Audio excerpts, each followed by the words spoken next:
Brent खाम तेल की कीमत गुज़श्ता 4 साल की बुलंद तरीन सतह पर पहुंच गई है। ब्रेंट खाम तेल की कीमत $125 फी बैरल तक पहुंच गई।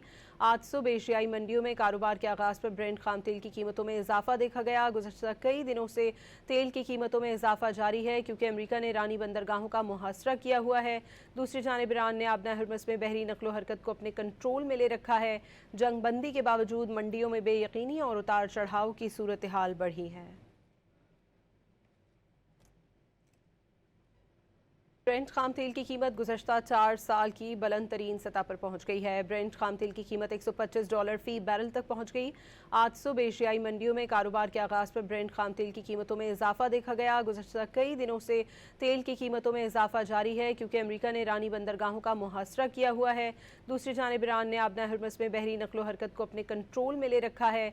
जंग बंदी के बावजूद मंडियों में बेयकीनी और उतार चढ़ाव की सूरत हाल बढ़ी है।